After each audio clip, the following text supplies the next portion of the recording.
আসসালামু আলাইকুম। আজকের অনলাইন ক্লাসে জানাচ্ছি সবাইকে স্বাগতম। আজকে তোমাদের সামনে আমি হাজির হয়েছি ব্যবসায় পরিসংখ্যান বিষয়টি নিয়ে। আমি আজকে তোমাদেরকে শিখাবো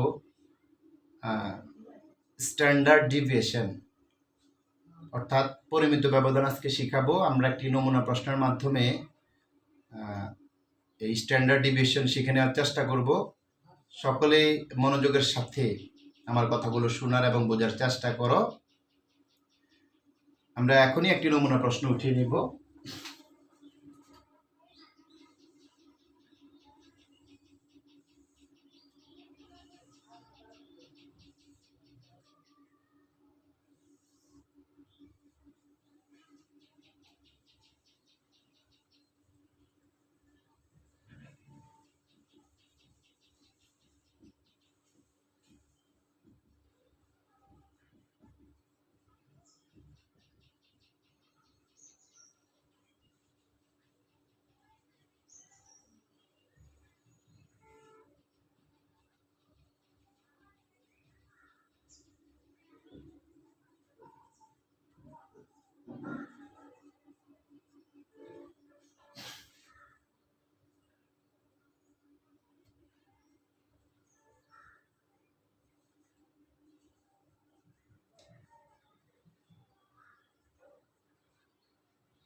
লক্ষ্য করো, এখানে আমি একটি নমুনা প্রশ্ন লিখেছি যেখানে বলা আছে 10 থেকে 20-এর মধ্যে 2 জন, 20 থেকে 30-এর মধ্যে 6 জন, 30 থেকে 40-এর মধ্যে 12 জন, 40 থেকে 50-এর মধ্যে 7 জন, 50 থেকে 60-এর মধ্যে 3 জন।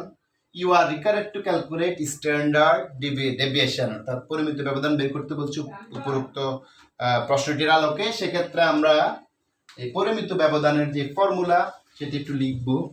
পরিমিত ব্যবধান দুই ধরনের ফর্মুলা আমরা ইউজ করব আজকে। একটা হচ্ছে ডিরেক্ট মেথড আর একটা হচ্ছে শর্টকাট মেথড। সুপ্রিয় শিক্ষার্থী, খুব ভালো করে লক্ষ্য করবেন, আমরা প্রথমে শিখব ডিরেক্ট মেথড। এই ডিরেক্ট মেথড শিখতে গিয়ে আমরা একটি ফর্মুলা প্রয়োগ করব।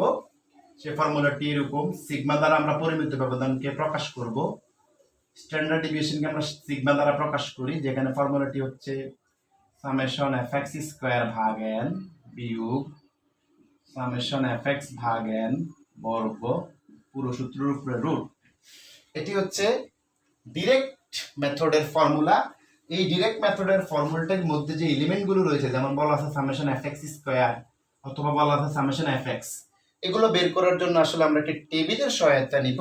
সেটি কিভাবে খেয়াল করো। আমরা একটি টেবিলের সহায়তা নিব।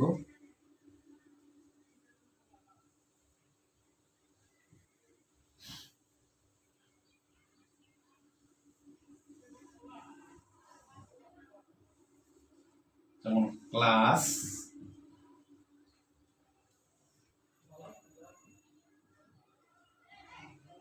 মিড ভ্যালুকে আমরা x দ্বারা প্রকাশ করব। এছাড়া আমার আছে f, এছাড়া হচ্ছে আমার fx, একেবারে শেষে হচ্ছে আমার fx স্কয়ার। দেখো, ক্লাস প্রশ্নের মধ্যে আছে 10 থেকে 20, 20 থেকে 30, 30 থেকে 40, 40 থেকে 50, একেবারে শেষে হচ্ছে 50 থেকে 60। আমরা এর আগেও বলেছিলাম যে মিড ভ্যালু আসলে কি। মিড ভ্যালু হচ্ছে ক্লাসের লোয়ার লিমিট এবং হায়ার লিমিটকে যোগ করে 2 দ্বারা ভাগ দিব। অর্থাৎ 10 আর 20-এ 30, 30-কে 2 দ্বারা ভাগ দিলে আমার হবে 15। একই প্রক্রিয়া 20 এবং 30-এ 50, 2 দ্বারা ভাগ দিলে হবে 25, 35, 45 এবং একেবারে শেষেরটি হচ্ছে 55। এখানে যে আমি লিখলাম একই প্রক্রিয়া একই নিয়মে, কিরকম? লোয়ার লিমিট এবং হায়ার লিমিট যোগ করে 2 দ্বারা ভাগ, অর্থাৎ 30 এবং 40 যোগ করেছি, 30-40-এ যোগ করলে 70 হয়, 70-কে 2 দ্বারা ভাগ দিলে 35। একইভাবে এখানে সবগুলো আমরা বের করেছি। এই ফ্রিকোয়েন্সি মানে গণসংখ্যা, এটাকে আমরা অ্যাপ দ্বারা প্রকাশ করি। দেওয়া আছে প্রথমটি 2, 6, 12, 7 এবং 3। দেখো এখানে লেখা আছে fx, অর্থাৎ f এবং x এর গুণফল। যেমন fx গুণফল হলে 2-কে আমি 15 দ্বারা গুণ দিলে হবে 30, 25-কে 6 দ্বারা গুণ দিব, আমার হবে 150। 35 কে আমি 12 দ্বারা গুণ দিব, আমার হবে 420। 45 কে আমি 7 দ্বারা গুণ দিব, আমার হবে 315। 55 কে 55 গুণন 3 আমার হবে 165। এবার আমি এফ এক্স স্কোয়ার বের করব। এফ এক্স স্কোয়ার মানে হচ্ছে এই এফ এক্স এবং এক্স এর গুণফল। খেয়াল রাখবে, অনেক সময় স্টুডেন্ট ভুল করে এই এফ এক্স স্কোয়ার বের করে কি করে, এই এফ এক্স কে বর্গ করে ফেলে। এটা কিন্তু ভুল। আমাকে এফ এক্স স্কোয়ার বলতে আসলে বোঝাবে এফ এক্স এবং এক্স এর গুণফল, অর্থাৎ এই এক্স এবং এফ এক্স কে আমি গুণ দিব। 15 গুণ 29 আমার হবে 450। একই প্রক্রিয়া আমার হবে 150 গুণ 25 3750। একই প্রক্রিয়া আমার হবে 420 গুণ 35 14700। একই প্রক্রিয়া আমার হবে 315 গুণ 45 14175। একই প্রক্রিয়ায় আমার হবে 9075। আমি এবার যোগফল বের করব, অর্থাৎ আমি বের করব এন এর মান, আমি বের করব সামেশন এফ এক্স, আমি বের করব সামেশন এফ এক্স স্কোয়ার। আমরা জানি এই পরিসংখ্যানের কোনো কলামের যোগফলকে সামেশন দ্বারা প্রকাশ করতে হয়, অর্থাৎ এফ এক্স এই সামেশন এফ এক্স বলতে এফ এক্স এর সমষ্টিকে বোঝাবে। আবার একইভাবে সামেশন এফ এক্স স্কোয়ার বলতে এফ এক্স স্কোয়ারের সমষ্টিকে বোঝাবে পুরো কলমের। আমরা এবার একটু এই কলামের যোগফল বের করব। যেমন এফ এর সমষ্টিকে আমরা এন বলি, আগে এফ এর সমষ্টি বের করব 2 যোগ 6 যোগ 12 7 এবং 3। আমার এখানে বের হয়েছে 30 অর্থাৎ 30। এবার এফ এক্স বের করব 30 যোগ 150 যোগ 420 315 165। আমার ফলাফলটি হবে 1080। একেবারে শেষেরটি আমি বের করবো, অর্থাৎ সামেশন এফ এক্স স্কোয়ার বের করব 450 যোগ 3750 যোগ 14700 14175 9075। আমার ফলাফলটি হবে 42150। সুপ্রিয় শিক্ষার্থী, ডিরেক্ট মেথড নির্ণয়ের জন্য যা যা দরকার টেবিলের মাধ্যমে আমরা তা বের করে ফেললাম। এবার আমরা একটু সূত্রের মধ্যে বসিয়ে দিব। খেয়াল করো, সূত্রের মধ্যে আমরা বসিয়ে দিব। যেমন root over summation F X স্কোয়ারের মান হচ্ছে 42150, এন এর মান 30, সামেশন এফ এক্স হচ্ছে 1080, এন এর মান 30। ক্যালকুলেটরে ক্যালকুলেশন দিব। 42150 কে ভাগ দিব 30 দিয়ে, ফলাফল হবে 1405। আর এই দিকটা 1080 ভাগ 30, এখানে হবে 1296। আমরা বিয়োগফল বের করব। বিয়োগফল হবে 109। আমরা রুট উঠিয়ে দিলে আমার ফলাফল হবে 10.44। 10.44। তার মানে আমরা স্ট্যান্ডার্ড ডিভিশনের রেজাল্ট পেয়ে গেলাম 10.44। স্ট্যান্ডার্ড ডিভিশনের রেজাল্ট পেয়ে গেলাম 10.44, এবং এই 10.44 হচ্ছে ডিরেক্ট মেথডের অনুযায়ী রেজাল্ট বের হয়েছে। তার মানে আমরা সিগমার ফলাফল পেলাম 10.44। এবার আমরা শর্টকাট মেথডে অঙ্ক করব। খেয়াল করো, শর্টকাট মেথডের ক্ষেত্রে আমরা আশা করছি এতক্ষণে এই পদ্ধতিটা আমরা বুঝে গেছি। আমরা এবার একটি নতুন নিয়মে শর্টকাট মেথডে স্ট্যান্ডার্ড ডিভিশন বের করব। ফলাফল একই আসবে, সেক্ষেত্রে আসলে কিভাবে বের করতে হবে সেটা আমরা জানব। সূত্রটির ক্ষেত্রে এই এক্স এর জায়গায় আসলে হবে ডি, এক্স এর জায়গায় ডি, আর সব ঠিক থাকবে। তার মানে শর্টকাট মেথডে এক্স উঠে গিয়ে একটি ডি তৈরি হবে। ডি চেঞ্জ, এক্স এর জায়গায় ডি দিলে আসলে হয়ে যাবে শর্টকাট মেথড। এই ক্ষেত্রে আসলে আমি কিভাবে বের করব, আগের মতো আমি একটি টেবিল নির্ণয় করব। দেখো, আমি একটি টেবিল নির্ণয় করব যেখানে আমার বলা আছে ক্লাস হচ্ছে 10 থেকে 20, 20 থেকে 30, 30 থেকে 40, 40 থেকে 50, 50 থেকে 60। আমার ফ্রিকোয়েন্সি গুলো বলা মিড ভ্যালু আমি বের করে নিব। মিড ভ্যালু x আমরা আগের নিয়মে মিড ভ্যালু বের করব, অর্থাৎ ক্লাসকে যোগ করে 2 দ্বারা ভাগ, অর্থাৎ ক্লাসের লোয়ার লিমিট হায়ার লিমিট যোগ করব, ভাগ দিলে হবে 15, 25, 35, 45, 55।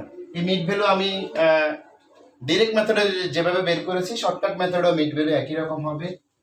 এবার আমি এক চলককে আসলে ডি চলক বানাবো, অর্থাৎ ডাইরেক্ট মেথড থেকে শর্টকাট মেথডে যেতে চাইলে একটি চলক তৈরি করতে হয়, এটাকে আমরা ডি বলি। ডি বলতে একটি চলক যেখানে এক্স থেকে বাদ দিব, ভাগ সি দিব। এখন উল্লেখ্য যে এক্স বলতে আসলে মিড ভ্যালুর গুলোকে বোঝাবে, এ বলতে আমি যে কোনো একটি সংখ্যাকে মিড ভ্যালুর যে কোনো একটি সংখ্যাকে এ ধরবো, আমি 35 কে এ ধরলাম। আর সি বলতে আসলে বোঝাবে ক্লাস ইন্টারভ্যাল, যেমন এই 10 থেকে 20 যে দূরত্ব সেটা 10, প্রত্যেকটার ক্ষেত্রে 10। দেখো আমি রাফে করতেছি, যেমন আমি প্রথম অংশটি অর্থাৎ প্রথম ক্লাসটির যদি ডি বের করতে চাই, আমার এই এক্স এর ভ্যালু দেওয়া আছে 15, আমি এর মান ধরেছিলাম 35, অর্থাৎ এর মান আমার ফিক্সড। আর সি বলতে এই 10 থেকে 20 দূরত্ব হচ্ছে 10, তার মানে আমার এখানটায় রেজাল্ট হবে, এখানে হবে আমার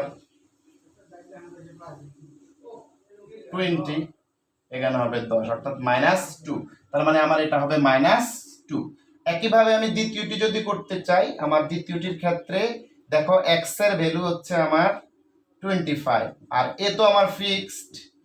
এই দ্বিতীয় শ্রেণীতে 20 থেকে 30 এর দূরত্ব 10, তার মানে -10 ভাগ 10 আমার হবে -1, তার মানে এখানে হবে -1। একইভাবে ক্যালকুলেশন করলে এটা 0 হবে, পরেরটি 1 হবে এবং এর পরেরটি 2 হবে।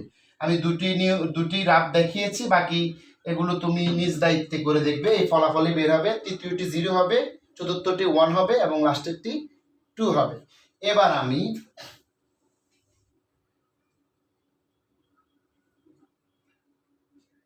এফ লিখবো। এফ আমার দেওয়া আছে 2, 6, 12, এরপর হচ্ছে 7 এবং 3।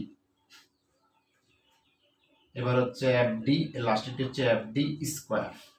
এফ ডি বলতে এফ এর সাথে টির গুণফল, 2 2 4, 6 1 6, 12 0 12, 0 কে 12 দিয়ে গুণ দিলে 0 হবে, 1 কে 7 দিয়ে গুণ দিলে 7 হবে, 3 2 6। এফ ডি স্কোয়ার বলতে আমরা আসলে এই এফ ডির সাথে ডি গুণ করব। এফ ডি স্কোয়ার মানে এফ ডি গুণ ডি, তার মানে এফ ডি গুণ ডি মানে 4 2 8, মাইনাস মাইনাসে প্লাস হয়ে যাবে, 8 হবে, 6 1 6, 0 0 0, 7 1 7, 6 2 12। আমার দরকার হবে এন এর মান, আমরা জানি ডাইরেক্ট মেথড থেকে এন এর মান 30। আমার দরকার হবে সামেশন এফ ডি, এছাড়া আমার দরকার হবে সামেশন এফ ডি স্কোয়ার। তো আমি এবার ক্যালকুলেটরে ক্যালকুলেশন করব, যেমন আমি সামেশন এফ ডি রেজাল্ট বের করব। সামেশন এফ ডি রেজাল্ট হবে -4 -6 যোগ 7 যোগ 6। আমার এই সামেশন এফ ডির ফলাফল যোগ বিয়োগ করে আমার হয়েছে 3। একইভাবে সামেশন এফ ডি স্কোয়ার ফলাফল হবে 8 যোগ 6 যোগ 7 যোগ 12, আর এটা ফলাফল হবে 33। মনে রাখতে হবে আমি যেহেতু ডি চলকে সি দ্বারা ভাগ দিয়েছি, খেয়াল রাখবা আমি এই ডি চলকে ক্যালকুলেশনের সময় সি ভাগ দিয়েছি, এজন্য মূল সূত্রতে গুণ সি কথাটি আসবে। তাহলে শর্টকাট মেথডের ফর্মুলা আমার হয়ে গেল এবং আমার টেবিলের মধ্যে সূত্রের এলিমেন্টগুলো বের হয়ে গেল। এবার আমি আসলে এলিমেন্টগুলো সূত্রের মধ্যে বসিয়ে দিব। দেখো আমি এলিমেন্টগুলো বসিয়ে দিচ্ছি। সামেশন এফ ডি স্কয়ার মান হচ্ছে 33, এন এর মান 30, সামেশন এফ ডির মান হচ্ছে 3, এখানে এন এর মান 30, গুণ সি বলতে 10 কে বোঝাবে। আমরা ক্যালকুলেশন করব, 33 কে 30 দ্বারা ভাগ দিব, আমার ফলাফল হবে 1.1 বিয়োগ 3 ভাগ 30 গুণন 0.1, এখানে ফলাফলটি হবে 0.01 গুণ 10। 1.1 বিয়োগ 0.01, বিয়োগ ফল আমার হবে 1.09 গুণন 10। আমি এবার রুট উঠিয়ে দিব,